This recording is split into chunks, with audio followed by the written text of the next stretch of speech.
Amén. Dice Mateo 4. Entonces Jesús fue llevado por el Espíritu al desierto para ser tentado por el diablo. Y después de haber ayunado 40 días y 40 noches, tuvo hambre. Y vino a él el tentador y le dijo: si eres hijo de Dios, di que estas piedras se conviertan en pan. Él respondió y dijo: está escrito, no solo de pan vivirá el hombre, sino de toda palabra que sale de la boca de Dios.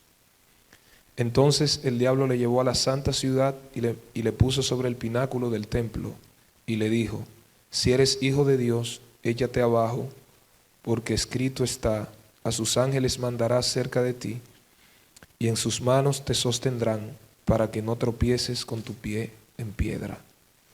Jesús le dijo: escrito está también: no tentarás al Señor tu Dios. Otra vez le llevó el diablo a un monte muy alto y le mostró todos los reinos del mundo y la gloria de ellos. Y le dijo: todo esto te daré, si postrado me adorares. Entonces Jesús le dijo: vete, Satanás, porque escrito está: al Señor tu Dios adorarás y a Él solo servirás. Amén. Puede sentarse. Señor, bendícenos por medio de tu palabra. Tu nombre sea glorificado y que tu pueblo sea edificado. En el nombre de Jesús. Amén. En esta noche quiero hablar acerca sobre quién es Dios para nosotros. Es decir, el valor, la importancia que le damos a Dios. He tomado una lectura que literalmente nos alumbra o nos da luz sobre la importancia, la relevancia que tiene el tener un concepto alto y sólido sobre la figura de Dios. Y esto nos hace entender que el tipo de concepto que tengamos de Dios va a determinar el tipo de comportamiento que vamos a tener delante de Dios. La manera como podamos concebir a Dios va a definir nuestras convicciones y también va a determinar nuestra manera de vivir delante de Dios. Y tenemos el ejemplo de Jesús, que creo que nadie ha tenido un concepto, una idea tan pura, de tanta envergadura y de mayores implicaciones como la que Jesús tuvo. Es importante el concepto que tengamos de Dios, e incluso en la actualidad, literalmente,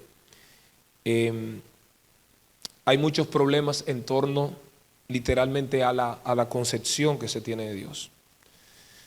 En uno de los estudios que se estuvieron dando los martes anteriores, el pastor citaba una frase de A.W. Tozer que decía que lo que nos llega a la cabeza cuando pensamos en Dios es lo más importante de nosotros mismos. Y eso es una evidencia muy palpable. Alguien dijo en una ocasión que el mayor problema de la iglesia de hoy es la trivialidad de Dios. Si el mayor problema de hoy no es, para la iglesia, no es el ateísmo, no es el judaísmo, no es la cábala judía, no es el misticismo, no tiene que ver nada con el gnosticismo, con el docetismo, sino que tiene que ver con la trivialidad de Dios. Y ese nivel de trivialidad precisamente lo vemos en la iglesia. Una trivialidad es una cosa que carece de importancia, de trascendencia o de novedad, siendo considerada insignificante, banal o vulgar. Se refiere a asuntos comunes, conocidos por todos o rutinarios, que no requieren un análisis profundo y tiene poco valor. Es considerado algo irrelevante. La palabra trivialidad o la palabra trivial proviene del latín y literalmente está relacionado con la calle, el camino o hace alusión a un lugar común. Yo creo que ese es el mayor problema de la iglesia, el concepto tan bajo que la iglesia tiene sobre Dios. Y eso se puede ver en torno al nivel de irreverencia que hay. Por ejemplo, uno ve en los cultos, muchos lugares y hay más espectáculos que cualquier cosa. Hay más exaltación a la figura del ser humano que a la persona de Dios. Se habla más de los logros que de la palabra de Dios. Lo que se canta es algo emocional, no algo literalmente racional que lleve a la gente a pensar. Y todo eso es el resultado de la trivialidad, es decir, el concepto que tenemos de Dios. Es decir, cuando Dios no representa nada para mí, entonces yo no voy a hacer nada que pueda honrar a ese Dios que no representa y que no tiene ningún tipo de valor para mí.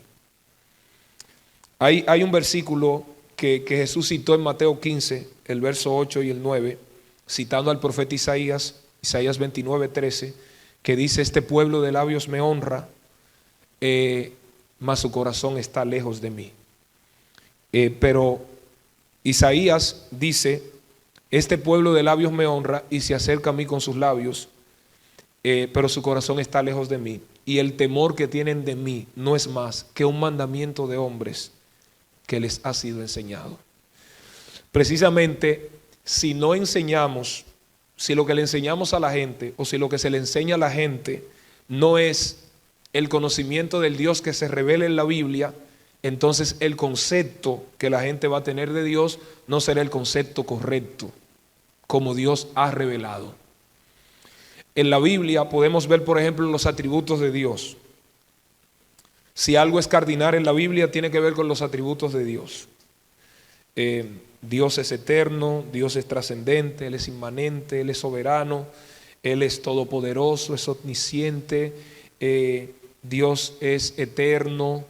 Es decir, los atributos de Dios se manifiestan de manera muy diáfana en la Biblia. Y los atributos de Dios literalmente lo que hacen es definir quién es Dios. Incluso la definición más sencilla, pero más exacta de lo que es Dios, es que Dios es lo que sus atributos dicen que Él es. Él es lo que sus atributos dicen que Él es.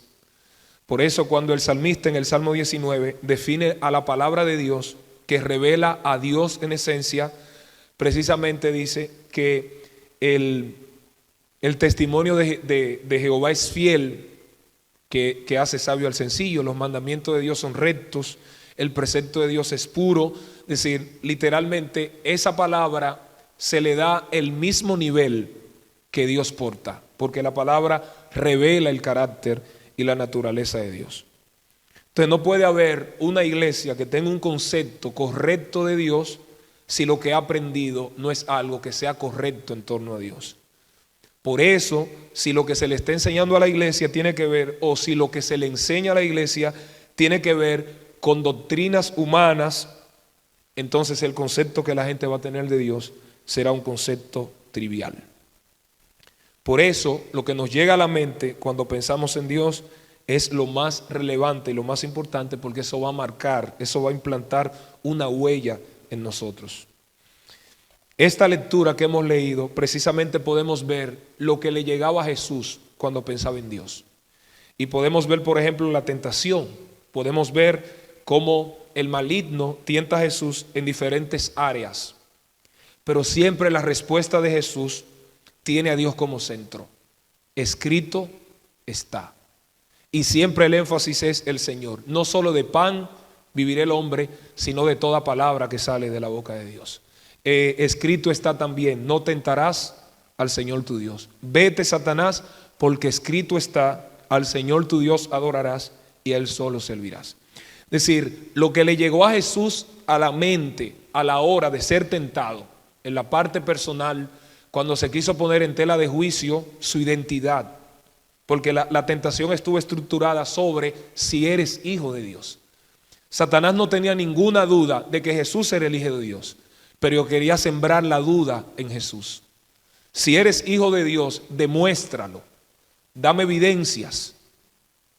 La mayor evidencia que puede dar un hijo de Dios de que es hijo de Dios es que puede estar tan vinculado a Dios que lo que revele sea lo que Dios produce. Esa es la única manera. Por eso podemos ver en la respuesta de Jesús su dependencia de Dios, su obediencia y su fidelidad a Dios y su consagración y su compromiso con Dios. Eso fue lo que le llegó a la mente y por eso resistió. Ahora yo pregunto, ¿qué nos llega a la mente a nosotros cuando pensamos en Dios? Cuando tenemos la opción de mentir, quizás para quedar bien con alguien, ¿qué nos llega a la mente? Cuando tenemos la opción de quedarnos con un dinero ajeno que no nos pertenece, ¿qué nos llega a la mente? Cuando tenemos la opción de reaccionar de una manera incorrecta, cuando alguien nos ofende, cuando alguien nos ultraja, ¿qué nos llega a la mente? Cuando tenemos la oportunidad posiblemente de ser infieles, de recibir una tentación, de cometer un pecado sexual, de cometer adulterio, ¿qué es lo primero que nos llega a la mente sobre Dios? Eso va a determinar, vuelvo a decir, la manera como vamos a vivir. Si a Jesús no le hubiese llegado a la mente el concepto que tenía de Dios, entonces no hubiera resistido la tentación. ¿Qué le llegó a José cuando la mujer de Potifar lo tentó en el capítulo 39 de Génesis? Le llegó a la mente que él no podía pecar contra Dios. Eso fue lo primero que le llegó a la mente. ¿Qué le llegó a los discípulos a la mente cuando fueron llevados ante el Sanedrín, cuando fueron maltratados, amenazados para que no predicaran sobre el nombre? ¿Qué le llegó a la mente? Le llegó a la mente el mensaje, la encomienda que habían recibido de Dios. Y por eso dijeron, no podemos dejar de decir lo que hemos visto y oído. Yo no sé cuál es el concepto que tenemos de Dios, o no sé cuál es el concepto que tienes de Dios, pero yo creo que si tenemos relación con la palabra, vamos a tener el concepto más alto, más puro y más sagrado sobre nuestro Dios. Bendito sea Dios. Sea Dios glorificado. Cuando tenemos un concepto errado de Dios, nos vamos a plantar, vamos a tener una idea, como dice J.C. Ryle en una ocasión. Cuidado con fabricarte un Dios propio, un Dios lleno de misericordia, pero no justo. Lleno de amor, pero no santo. Un Dios que tiene cielo para todos, pero infierno para nadie. Tal Dios es tu ídolo, no es el Dios de la Biblia. Es decir, cuidado con fabricarte, con crearte a su nombre. Cuidado con crearte un Dios, gloria a Dios, que sea propio. Y que en esa creación de ese Dios propio, que es un ídolo, no un Dios de la Biblia, tú llegues a pensar lo mismo que se piensa hoy. Perseveraremos en el pecado para que la gracia abunde. Decía el pastor en uno de los estudios que el original dice que ni siquiera nos llegue eso a la mente, que no nos pase por la cabeza, porque nada que ver. Es decir, vamos a perseverar en lo malo para que haya gracia. Vamos a pecar para que Dios manifieste su amor. Eso no nos puede llegar a la cabeza, porque ese no es el Dios que se revela en la Biblia. El Dios que se revela en la Biblia como un Dios de amor es el mismo Dios que se revela como un Dios celoso, como un Dios que es fuego consumidor.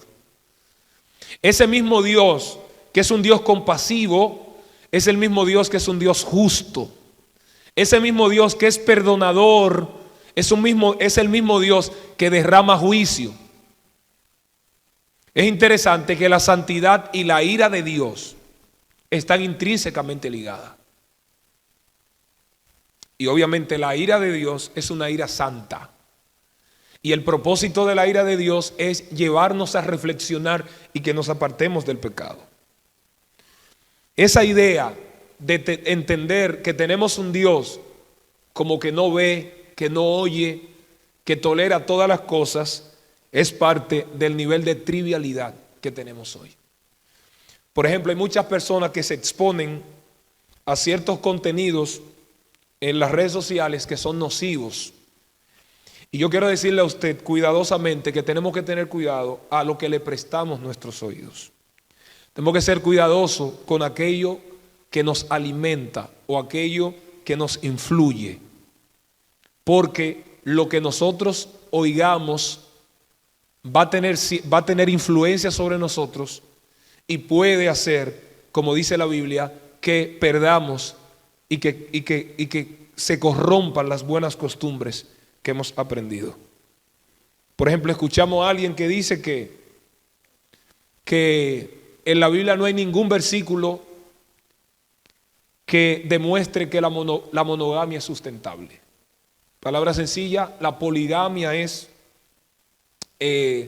lo que es sustentable. Sin embargo, cuando uno lee la Biblia, nos damos cuenta que Isaac tuvo una esposa, Adán tuvo una sola esposa, Lot tuvo una sola esposa, Moisés tuvo una sola esposa.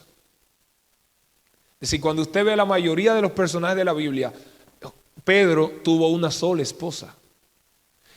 Cuando Pablo habla a Timoteo en 1 Timoteo 3 del bagaje tanto moral como intelectual que debe adornar la vida de un obispo, dice que tiene que ser marido de una sola mujer. Eso dice la Biblia. Por esto dejará el hombre a su padre y a su madre y se unirá a sus mujeres. No dice así, se unirá a su mujer. Entonces la persona que dice que él tiene capacidad para hablar de eso ha demostrado que ni siquiera conoce lo que la Biblia dice. ¿Entiende? Y como decía el pastor, compartíamos, hay textos de la Biblia que son descriptivos, no necesariamente textos que sean normativos. Es decir, el hecho de que veamos personajes en la Biblia que quizás tuvieron dos mujeres, esa no es la norma general. Incluso hay una regla de interpretación que se llama sinergia de la fe. Los reformadores le llamaron la analogía de la fe. Y esa regla de interpretación lo que plantea es que a la hora de usted analizar un tema bíblico o una doctrina bíblica, lo tiene que analizar a la luz de todo lo que la Biblia provee al respecto. Es decir, tú no puedes establecer o llegar a una conclusión sobre la base de un versículo de la Biblia. No, tiene que analizar el contexto general de la Biblia. Y el contexto que prevalezca es el que tiene que ser sostenido. Literal. Por ejemplo, si tú tomas el libro de Proverbios como algo de Eclesiastés, como algo doctrinal, vas a tener problema. Vas a tener problema. Es decir, si lo tomas como algo doctrinal. Porque hay cosas que Salomón dice ahí desde su propia experiencia y habla en su vejez de lo que él vivió en su juventud. Y es interesante que al finalizar, fíjese que todo lo que plantea es lo que pasa debajo del sol. Y una de las frases principales es vanidad de vanidades, todo es vanidad. Lo interesante es que Salomón termina ese libro diciendo lo que sí es doctrinal y que esté englobado en eso todo el consejo de la Biblia. El fin de todo el discurso oído es este: teme a Dios y guarda sus mandamientos, porque este es el todo del hombre. Entonces, tenemos que tener mucho cuidado con eso, a lo que le prestamos oído, porque sí es cierto que por el oír viene la fe. No es menos cierto, si la fe se alimenta por lo que oímos, literalmente aquello que viene de Dios, no es menos cierto que también la palabra es afectada, o la mente, la fe es afectada y no puede crecer cuando lo que estamos oyendo no tiene que ver con la palabra de Dios.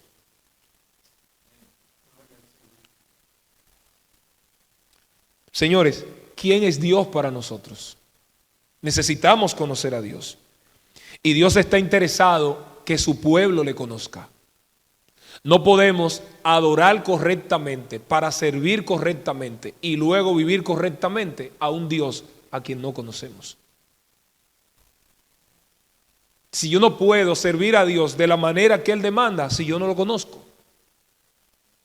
Y por eso Él se ha revelado en su palabra y nos manda escudriñar la palabra para poder conocer a ese Dios que se revela a través de la palabra. Incluso en Jeremías 9, 23 y el 24, el Señor dice que su deseo es que el hombre le conozca.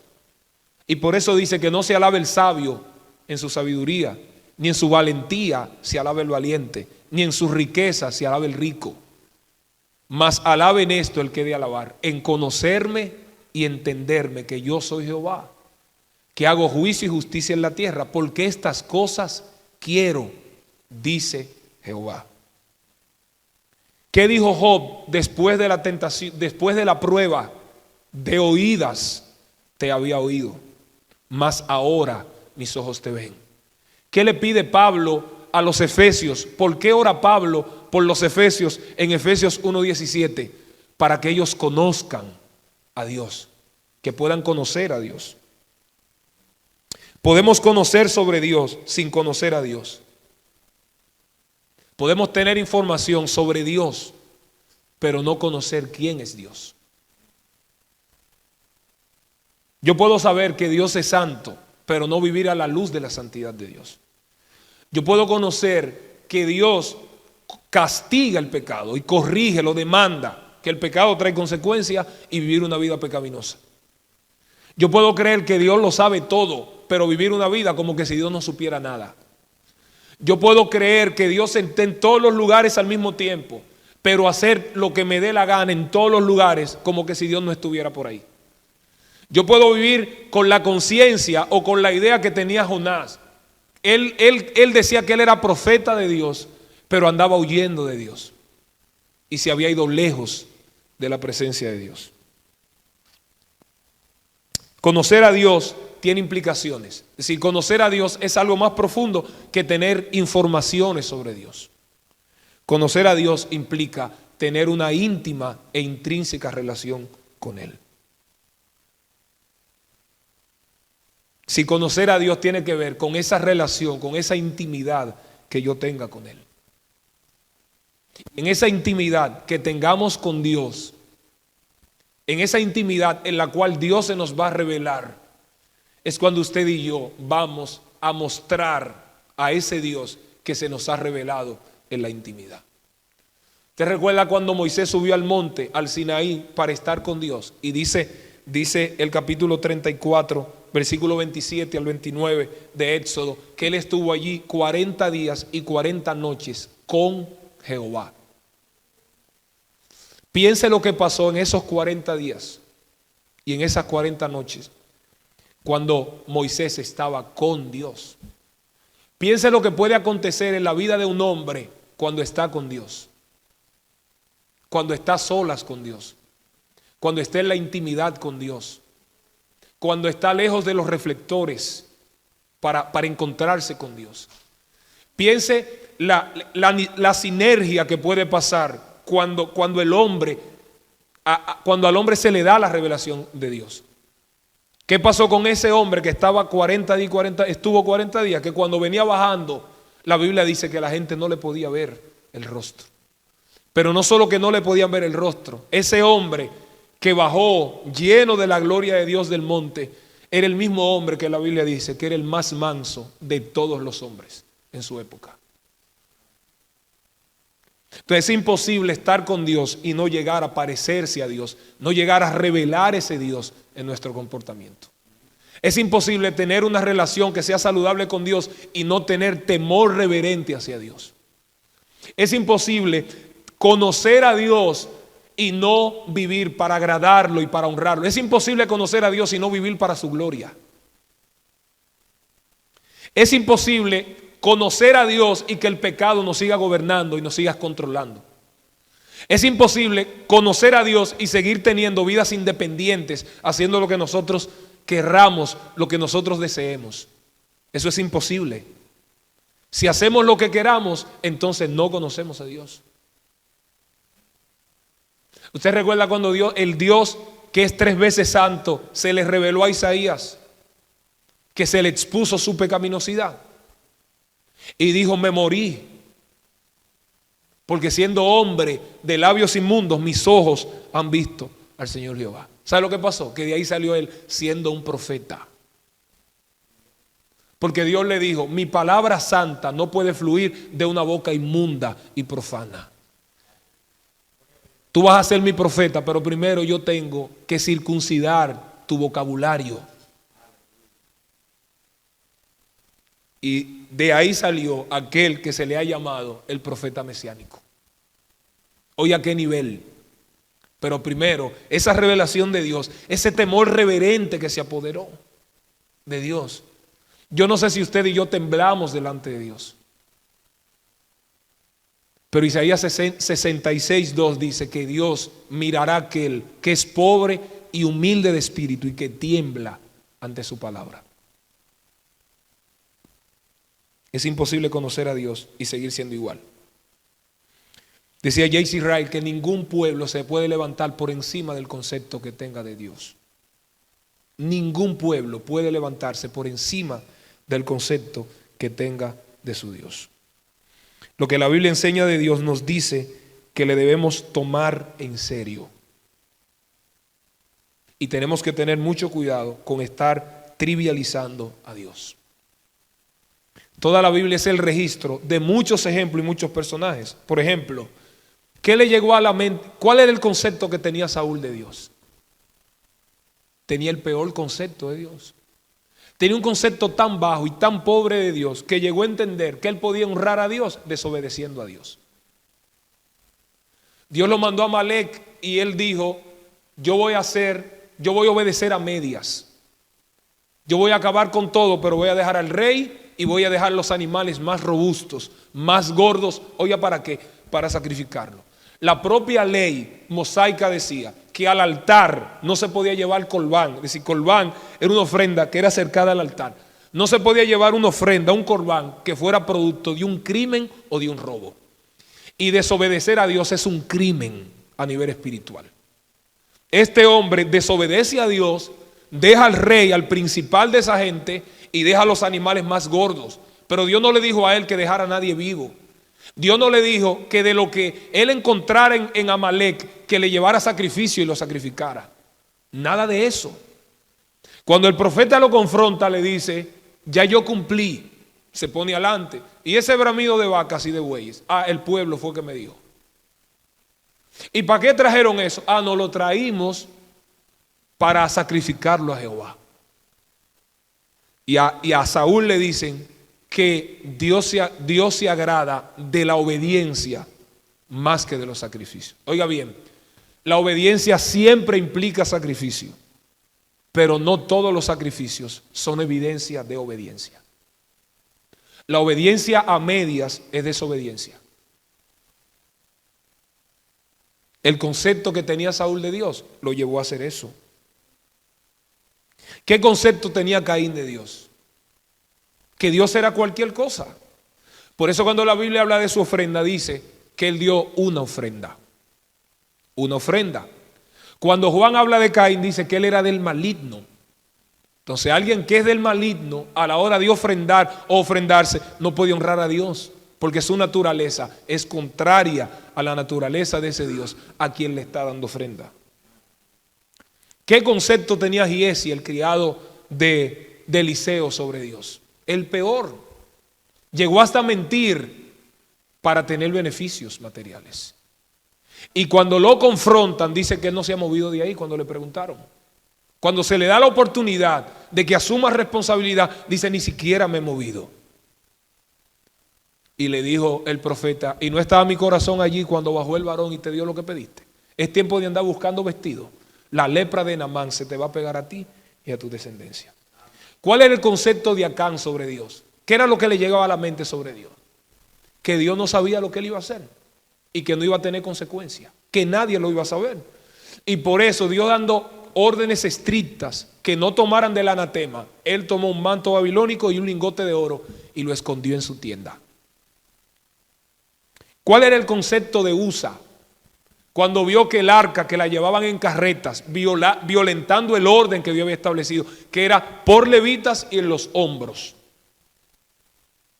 ¿Qué le llegó a la mente a Usa cuando vio que esa arca se iba a caer y él trató de sostenerla? Él tenía una buena intención, pero desconectada de la ley. Y toda intención que no esté alineada a la voluntad de Dios, aunque parezca una buena intención, es una mala intención. Eso le pasó.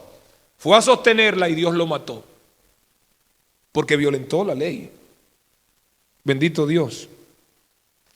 ¿Cuál es el concepto que tenía Ananías y Zafira en torno a Dios? Usted conoce la historia. Ahora bien, cuando tú piensas en Abel, ¿cuál era el concepto que Abel tenía de Dios? Tenía el concepto más alto.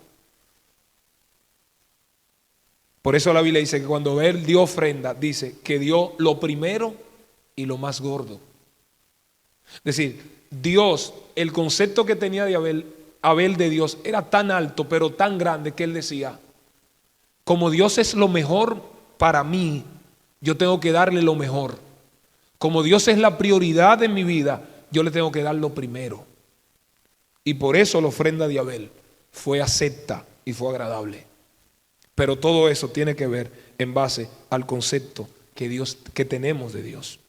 Y otra vez pregunto, ¿quién es Dios para nosotros? Bendito Dios. ¿Quién es Dios? ¿Cuál es el papel que Dios juega en nuestras vidas? ¿Cuál es el lugar que Dios ocupa? ¿Cuál es el espacio que Dios adorna en nuestras vidas? Tenemos que entender que Dios es santo. Bendito Dios. Decía Tozer que en nuestros días de cristianismo diluido y sentimental hemos perdido el sentido de santidad en la iglesia. Con todo el alboroto, ruido y entretenimiento en la iglesia, hay poco espacio para cultivar un sentido de santidad para el Señor. Cristianismo diluido, o en palabras más sencillas, cristianismo no bíblico. Cristianismo sentimental, no basado en convicciones. Se ha perdido el sentido de la santidad, de la consagración, de la entrega.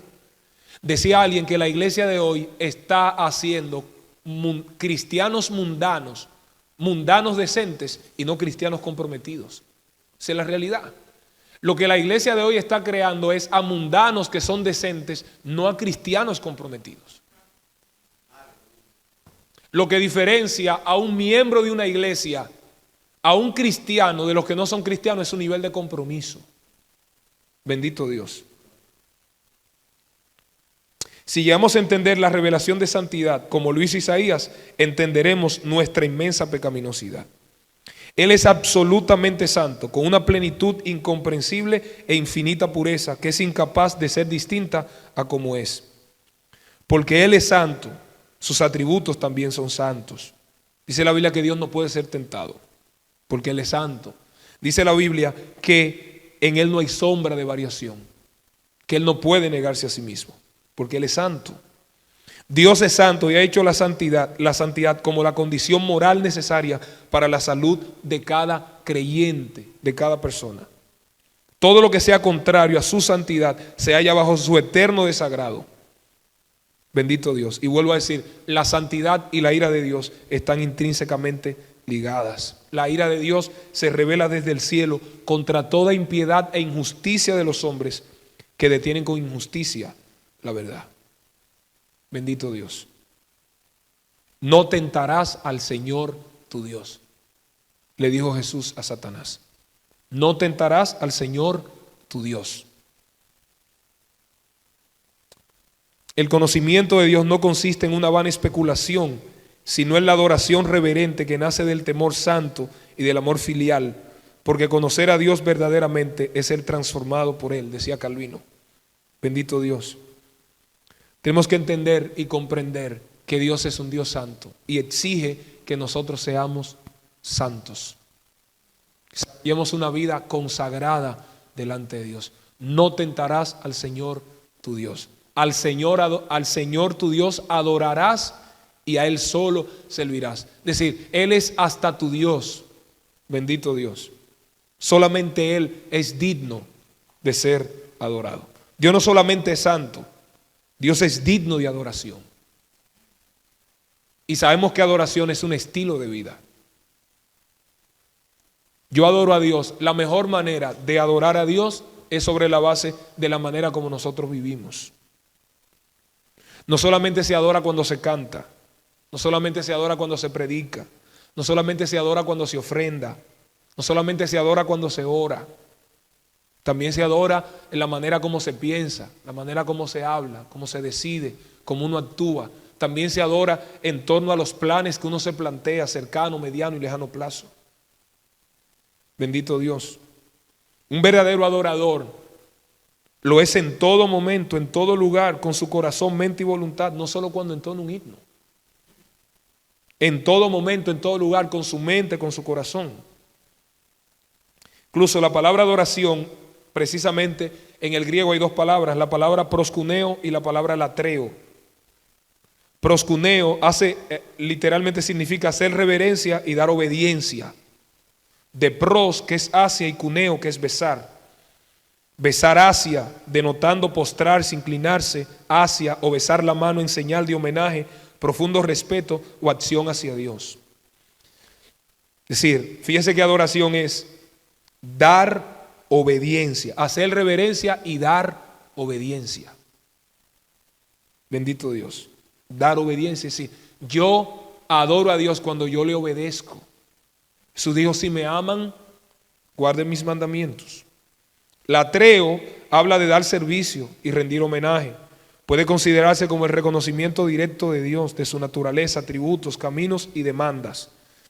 Y a bien por el derramamiento del corazón en alabanza y acción de gracias, o bien mediante actos ejecutados en curso de tal reconocimiento. Eso es adoración. Por eso, Él es digno de nuestra adoración. Y si Él es digno de adoración, tenemos que plantearnos la pregunta, ¿cómo debemos servir a ese Dios? Jesús no solamente dijo, yo soy dependiente total de Dios. Yo no vivo, yo no dependo del pan que como. Yo no vivo, yo no respiro, yo no subsisto por el pan que yo como. No, yo dependo de Dios. Por eso yo no vivo por el pan que como, por la comida que como. No, yo vivo porque Dios me mantiene vivo. Eso habla de dependencia. Pero Él no dijo, no tentarás al Señor su Dios. Yo no tengo que exhibir nada. Yo tengo que demostrarle nada a nadie. No, yo no voy a hacer lo que Dios prohíbe. Yo no voy a caminar por una zona que me exponga a hacer lo malo delante de Dios. Pero Jesús también dijo, no tentarás, no, al Señor tu Dios adorarás y a Él solo servirás. Interesante que ahí habla de la adoración, siempre está ligada con el servicio a la luz del Antiguo Testamento y en toda la Biblia. Porque la adoración implica servicio. Bendito Dios. ¿Qué servicio le estamos dando a Dios? ¿Cómo debemos servir a ese Dios santo? Yo digo que tenemos que servir a Dios con todo lo que somos y con todo lo que tenemos. Tenemos que servir a Dios con todo lo que somos y con todo lo que tenemos. Hebreos 12:28, para mí ese versículo es impresionante, hermoso, porque ese versículo revela cómo se debe servir a Dios en esencia. Dice Hebreos 12:28, recibiendo nosotros un reino inconmovible, tengamos gratitud y mediante a ella sirvamos a Dios, agradándole con temor y reverencia. Es decir, ese versículo bíblico señala cuál es la forma que Dios demanda o la manera correcta de servir a Dios. Lo tengo que servir con gratitud. Mediante a la gratitud le debo servir. La gratitud es la memoria del corazón. La gratitud da lugar o evidencia la gracia que hemos recibido. Y no puede haber gratitud si no hay gracia. El impacto de la gracia produce corazones agradecidos.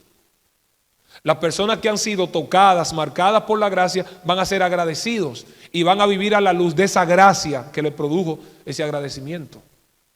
¿Te recuerda el leproso que fue limpio de los 10, que se vio limpio? Y cuando se vio limpio se devolvió.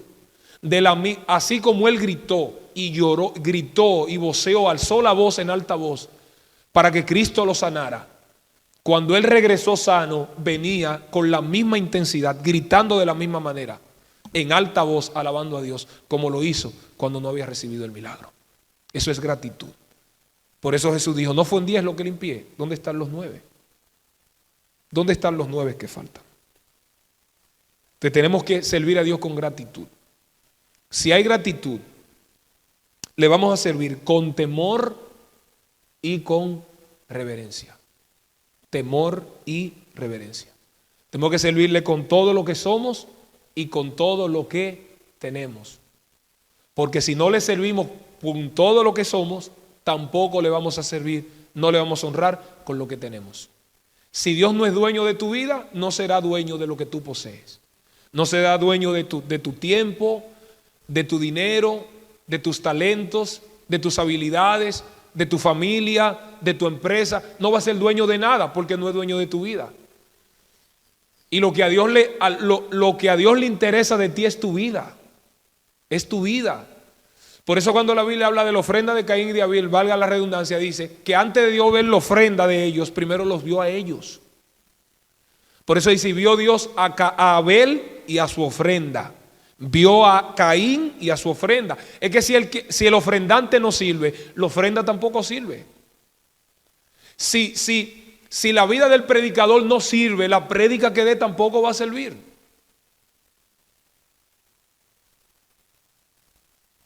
Entonces, tenemos que servir a Dios primero con todo lo que somos. Amarás al Señor tu Dios con todo tu corazón, con toda tu alma, con toda tu mente, y luego dice, con todas tus fuerzas. Yo no lo puedo honrar con mis recursos si yo no lo honro con mi mente, con ese nivel de amor, de intensidad. Esa es la manera como tenemos que servir a Dios. Él debe ser nuestra prioridad. Yo creo que una palabra clave de la vida cristiana es la palabra prioridad. ¿Qué lugar ocupa Dios en nosotros? ¿Él es nuestra prioridad o lo hemos marginado? Lo hemos enviado para el asiento de atrás. Bendito Dios. O como dijo alguien que se iba de viaje y la persona lo despidió diciéndole, ve que vaya con Dios, y él le dijo que no había espacio para Dios en el carro, que Dios iba a ir en el baúl. Y tuvieron un accidente y se mataron todos, y lo único que sobrevivió al accidente fue el baúl del carro. Bendito Dios. Señores, el que pone a Dios primero, Dios no lo va a poner de último, porque Él honra a los que le honran, pero los que los desprecian serán tenidos en poco. Mire, si hay una área, mire, uno se preocupa, el que estudia se preocupa por ser un estudiante excelente, tener calificaciones que sean brillantes, graduarse summa cum laude en la universidad. El que pone un negocio quiere ser exitoso en los negocios. El que es un vendedor quiere ser un excelente vendedor. El que se casa quiere ser un excelente esposo. Si tienen hijos quieren ser excelentes padres. Pero muchas veces no queremos ser excelentes cristianos. Si hay una área en la cual tenemos que procurar no fracasar, es en nuestra relación con Dios. Porque si fracasamos en nuestra fidelidad a Dios, vamos a fracasar en todas las demás áreas. Muéstrame un personaje que le haya dado la espalda a Dios en la historia de la Biblia o en la historia de la humanidad, que haya progresado y haya prosperado a la manera de Dios. No lo va a encontrar. Pero muéstrame a alguien que vivió para honrar y darle placer a Dios.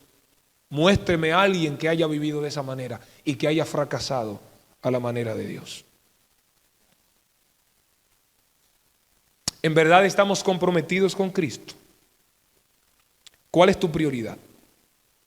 Decía alguien, si descubres que amas algún placer más que las oraciones, algún libro más que la Biblia, alguna casa más que la casa del Señor, alguna mesa que la mesa del Señor, alguna persona mejor que a Cristo, o alguna indulgencia mejor que la esperanza del cielo, alármate. Si hay algo en tu vida que tú lo amas más que a Dios, tienes que alarmarte. Si te soñaste que hay algo que tú amas más que a Dios, tienes que levantarte con pesadilla y pasar varios días con esa pesadilla. Porque nada puede ocupar el lugar de Dios en nuestras vidas. Tenemos que servir a Dios con nuestro tiempo. Con nuestro tiempo. Cuando hablamos del tiempo en torno al ser humano, en torno al hombre, en el griego se habla del kairos y se habla del cronos. El kairos es el tiempo de Dios. Dios creó el tiempo, pero es atemporal. Él vive fuera del tiempo. Sin embargo, el tiempo del hombre es distinto al tiempo de Dios. Por eso se le llama el cronos. Y de ahí viene el término cronómetro y cronología, que es un instrumento para medir el tiempo. Cuando hablamos del hombre, hablar del tiempo es hablar de lo más valioso que tiene en esta tierra, humanamente hablando. Porque la vida del hombre se limita a tiempo. El mismo salmista decía, acuérdate que mis días son cortos. Porque la vida del hombre es corto, es breve. Dice la Biblia que lo más robusto puede llegar a 80 años. Sí, nuestro tiempo en la tierra es breve, es temporal. Pero tenemos toda la eternidad para estar con Dios. ¿Qué vamos a hacer con el tiempo corto? Vamos a vivirlo de la mejor manera. ¿Y cuál es la mejor manera de vivir el tiempo y usar el tiempo? Viviéndolo para la gloria de Dios. Dice Efesios 5:16 que aprovechemos bien el tiempo.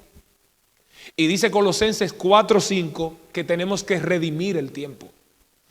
Tenemos que ser economistas. Miren, nosotros, el pastor el martes, al final del estudio, hablaba acerca de lo disciplinado que tenemos que ser al manejar el tiempo. Y hacía un cálculo matemático. La matemática es una ciencia exacta, no falla. Y hablaba de la cantidad de horas que tenemos en la semana. Y que de esas horas tenemos pocas horas para venir aquí. ¿Cuántas horas usted le dedica a su trabajo?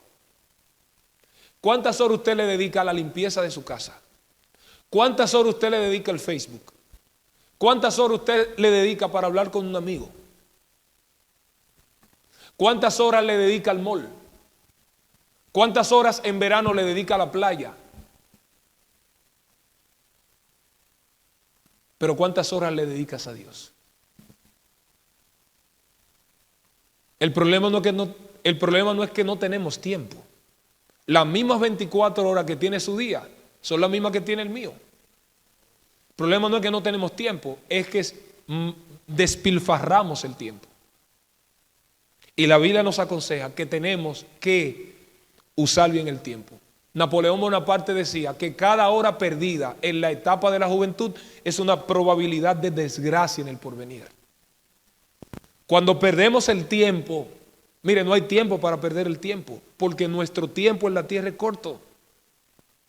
Tenemos que invertir el tiempo de manera correcta. No dedique su tiempo, no invierta su tiempo en criticar, en murmurar.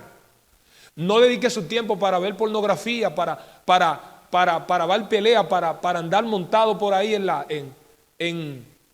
la ola que se ha levantado. Dedique su tiempo en algo productivo, en algo que te beneficie. Y yo pregunto, ¿habrá una mejor inversión del tiempo que el tiempo que tú le dedicas a Dios? Jesús a los 12 años lo encontraron en el templo en medio de rabinos. Y cuando los padres lo confrontan y por eso, por haberse perdido, él le dice, ¿por qué me buscan? ¿No saben que en los negocios de mi padre me es necesario estar? Este es mi hábitat. Un día estaba en un lugar enseñando y le dijeron, tu madre y tus hermanos te buscan. ¿Sabe cuál fue la respuesta de Jesús? Mi madre y mis hermanos son los que hacen la voluntad de mi Padre. El tiempo de Samuel, ¿en qué lo dedicaba? Dios. ¿Dónde vivía? ¿Dónde pasaba el día? En el templo. ¿Dónde dormía? En el templo. ¿Dónde estudiaba? En el templo. ¿Dónde ministraba? En el templo. ¿Sabe cuál fue el resultado? Que al final de su vida, dice la Biblia, que todo Israel, desde Dan hasta Beerseba, desde norte a sur, desde extremo a extremo, conoció que él era un fiel profeta. Es que no hay desperdicio en el tiempo que tú le dedicas a Dios. Eso te va a generar tu mayor rentabilidad. ¿Sabes lo terrible que hay que iniciar el día entrando a Facebook para ver las noticias? Que nuestra prioridad sea esa. Hemos perdido la costumbre de orar.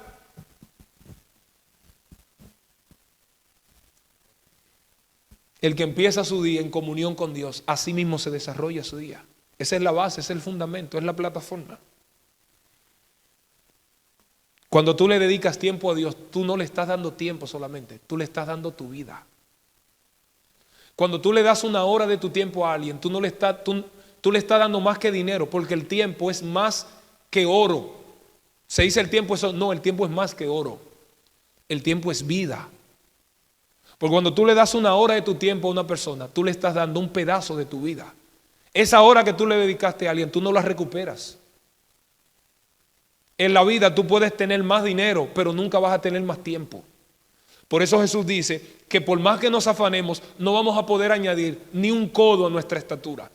Y si usted trata de profundizar más eso, lo que Jesús está diciendo es que por más que nos afanemos, no vamos a poder añadir ni un segundo a nuestra existencia. Un segundo no va a poder añadir. Usted y yo no vamos a vivir más del tiempo que Dios asignó. Tenemos que ser disciplinados a la hora. Así como usted es disciplinado para comer sus alimentos, para asearse el cuerpo, para dormir. Así como usted es disciplinado para tomar una siesta, sea disciplinado en su relación con Dios. Y no comprometa eso con nadie. Yo recuerdo que escuché de alguien en una ocasión que era muy conocido, era muy famoso en su país. Y lo llamaron de la presidencia en una llamada de emergencia. Pero él le había dicho a su secretaria que mientras él orara, no lo interrumpiera, no importa quién lo llamara. Y cuando ella recibió la llamada, ella dijo que él no lo podía atender en ese momento. Cuando finalmente él pudo atender, lo confrontan y le dicen que porque él no aceptó, él se negó a atender una llamada de emergencia de la presidencia. Dijo, lo que pasa es que en ese momento estaba orando con la persona más importante del universo. Y esa conversación no se puede interrumpir. Los grandes hombres de Dios, y cuando digo que eran grandes hombres me refiero porque tenían un Dios grande gobernándolos. Los grandes hombres de Dios eran exigentes en torno a su tiempo con Dios. David Brainerd decía que una hora con Dios excede a todos los placeres del mundo. Una hora con Dios, una con Dios, excede a todos los placeres del mundo. Jonathan Edwards se dice que oraba 13 horas diarias. John Winfield se dice que oraba 8 horas diarias. Su tiempo a solas con Dios es algo que no se debe negociar. Bendito Dios. Decía Spurgeon, horas enteras dedicadas al mundo, apenas minutos para Cristo. El mundo recibe lo mejor, en tanto que la oración tiene que conformarse con las obras de nuestro tiempo. Damos nuestro vigor y frescura a Mamón, al Dios dinero, y nuestro cansancio a Dios.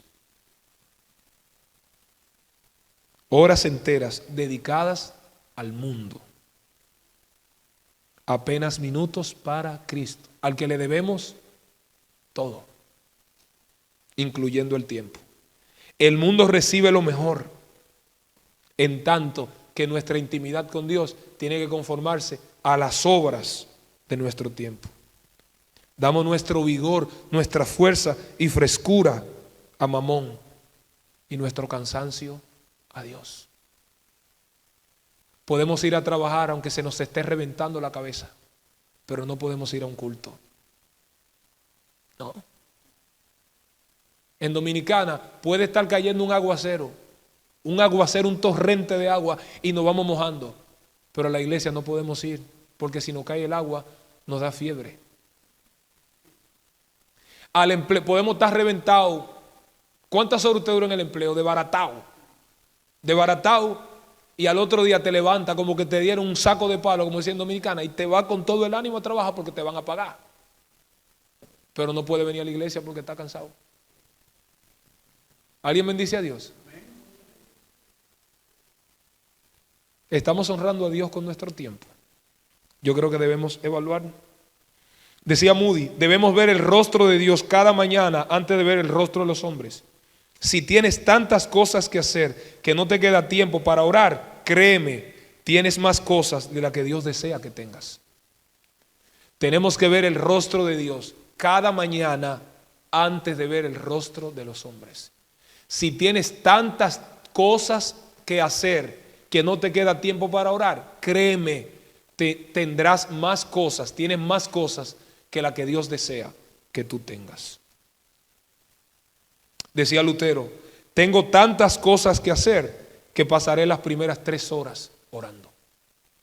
Tengo tantas cosas que hacer, tengo tantos compromisos, tengo tantas asignaciones, tengo tantas tareas, que lo primero que voy a hacer en mi día es pasar las primeras 3 horas de mi tiempo orando.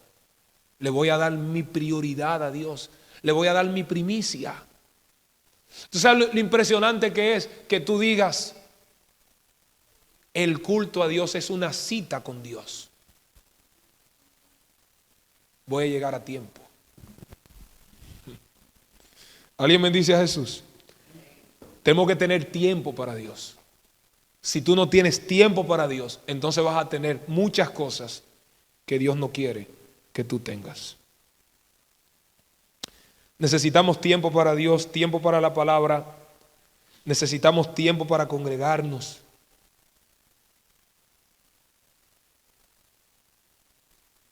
Señores, la salvación es individual, pero la fe bíblica no es una fe individualista.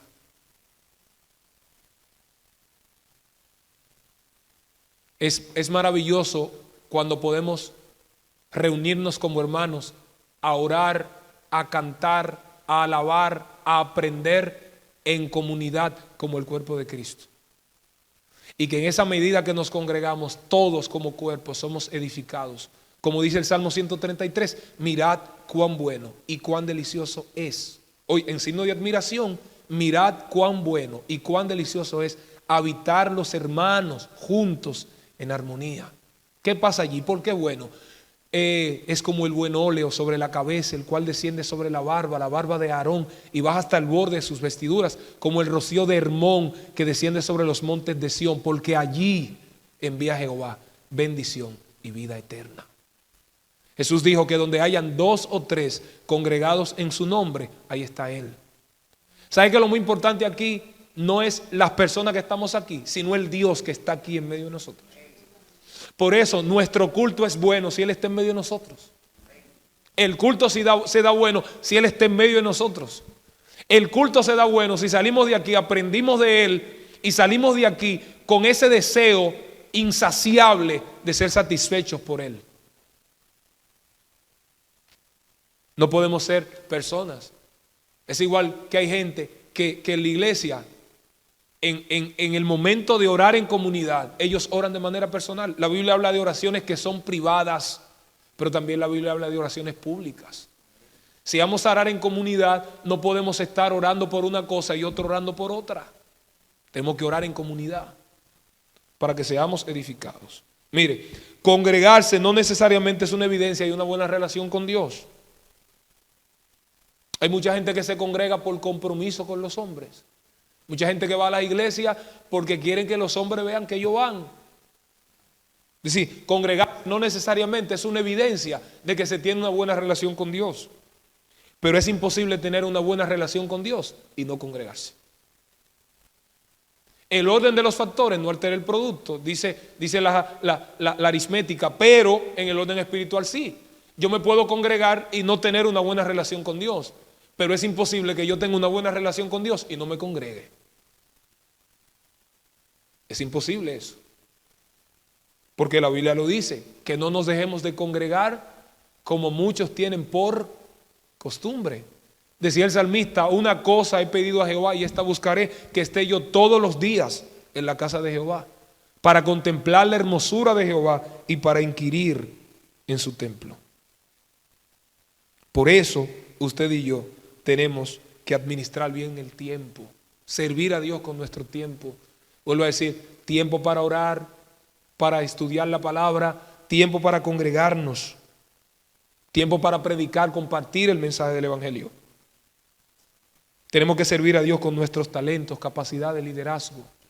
Vamos a rendir cuenta algún día por nuestra mayordomía como cristianos. Todo cristiano es un mayordomo. Y vamos a rendir cuenta a Dios la manera como usemos el tiempo, la manera como usemos nuestros talentos.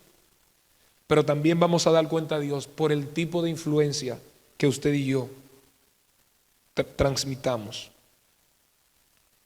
Cualquier talento que usted y yo tengamos, tenemos que ponerlo al servicio de Dios. Y todo lo que vamos a hacer, lo debemos hacer para la gloria de Dios.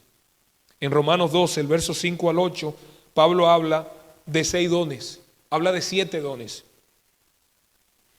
Y en 1 Corintios 12, del 4 al 11, habla de 9 dones. De esos 9 y de los 7 que menciona Pablo en Romanos 12, hay uno que se repite en los dos, que es el don de profecía, se repite los dos. Pero nosotros vamos a dar cuenta que hay un énfasis, que esos dones los da el Espíritu y lo da para provecho. Es decir, el talento, el don que tú tienes, el liderazgo que puedas tener, te lo dio Dios y lo tienes que utilizar para provecho. ¿Cuándo se usa para provecho? Cuando tú usas el don para glorificar y para servir a Dios. Cuando tú usas el don para que Él sea glorificado y para aquellos que van a ser ministrados por el don puedan ser edificados. No es una cuestión de grandeza, de trascendencia, que yo lo hago mejor, que yo sé mejor, que yo predico mejor, que canto mejor, que yo hago las cosas mejor. No, no tiene que ver con eso. Es para honrar a Dios y para ser de beneficio para la gente. Bendito Dios. Y tenemos que servir a Dios con nuestros recursos. Mis hermanos, todo eso va a ser el resultado del tipo de concepto que tengamos de Dios. Ojalá que podamos crecer, que podamos tener el concepto que Dios quiere que nosotros tengamos, que podamos conocer al Dios que se revela en la palabra, para que podamos adorarlo de manera correcta, servirle de la manera correcta y de esa manera poder vivir de manera correcta. Dios me les bendiga esta noche. Amén.